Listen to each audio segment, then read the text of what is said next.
Welcome students, bonjour étudiants. So I welcome you once again for this video. So in this video we are going to look into some more grammar part of lesson number 3. So in detail we'll see about the grammar part. Okay children, I welcome you once again. Bonjour étudiants, welcome to the French class. So in this video we are going to learn about grammar exercise or grammar explanation about the lesson number 3. So the grammar what you are going to learn in this lesson is pluscuperfect. It is nothing but past perfect tense in English. Okay. So pluscuperfect corresponds to the past perfect tense in English. We use it to talk about an action or a situation that took place before another past actions. So that means the very past actions can be expressed with this pluscuperfect. Okay, the pluscuperfect is often used when telling stories and anecdotes. Okay, anecdotes to provide background information on situation that occurred prior to the main action of the story. So here already I've mentioned the past actions, the very past actions can be expressed with this particular pluscuperfect. Okay. So next one, when to use pluscuperfect? We use pluscuperfect to talk about an action that occurred before another action in the past. So that is what I said. If there are two past actions, the past actions which are started earlier can be expressed with pluscuperfect. Okay. This tense is usually used together with another past tense such as imperfect and passé composé. So with the imperfect and passé composé you have done a lot of things, and you know in this two category imperfect is the most past action and passé composé comes later. But if you use pluscuperfect, that becomes the most past actions in this order. Okay. So it establishes the order of events. The action expressed in the pluscuperfect always occurred before the action expressed by the other past tense. So that's what I said. Even there is two past tense, this past tense, that is pluscuperfect, will express or establish the action which has taken before that past tense. Okay. So here you can see there, il avait beaucoup travaillé. So he had worked a lot avant before of to be able to play the drama parfaitement, means perfectly. So that's what I said. The action has been started and it is the very past actions. So that can be expressed with the pluscuperfect. So now how to conjugate pluscuperfect in French? So normally if you are well with passé composé, the same thing. Here also we use avoir and être as an auxiliary verb followed by the past participle of the given verb. Same thing. Only the thing in passé composé we use the present conjugation of avoir or être as an auxiliary verb. In pluscuperfect we use the imperfect conjugation of avoir or être, and the past participle, all the conditions are same. How do you do for er, ir, re? Everything is same. The verbs which conjugate with the être will not conjugate with avoir. So you know all this already. You have done a lot of exercise during with the passé composé. Okay. Next, so you can see here the conjugation of avoir or être in imperfect. Then we can use the past participle of the given verb. So for first person singular, second person singular, third person singular. So you can see the conjugation avoir, it is avas, avas, avait, avions, aviez, and avaient.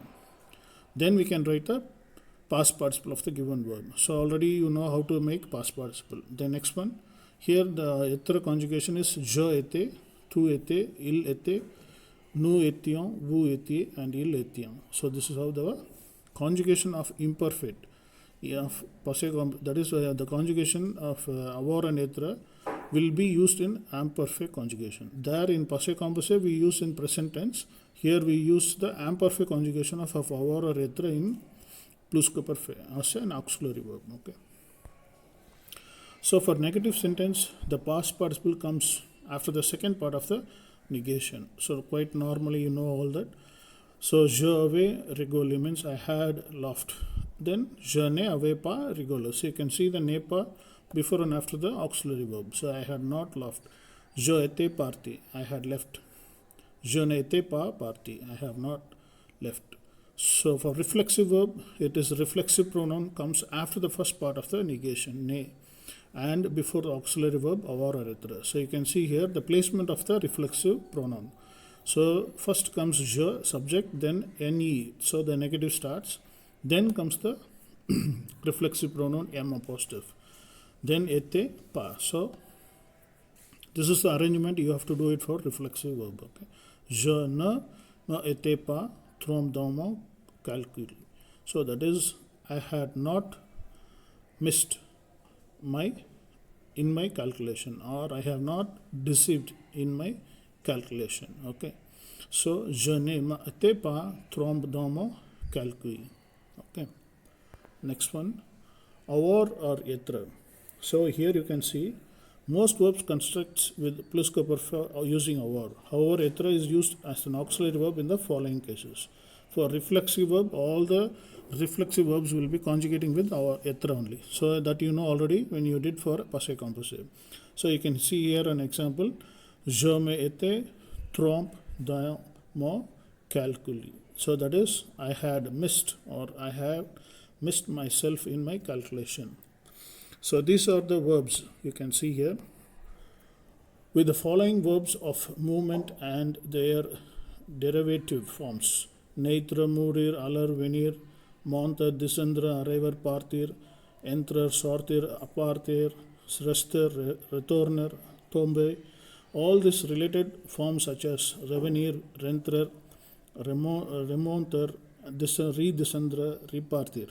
So all these verbs can be done with the être. Okay. So je étais parti. So here you can see the je étais, I had left in vacation in Britain. Okay. Check out for, so here you have same thing. When you do it for our also, the past participle has to come together. Okay. Next one, past participle, and that is how the past participle are done. So you know, for er group, cut out e and r, and above the e put an accent. For er group, take out r, and for re group, take out both re and put u.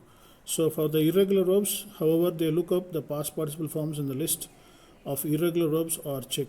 Okay, so that is, we have to you know that already there are certain irregular verbs which have their own past participle form.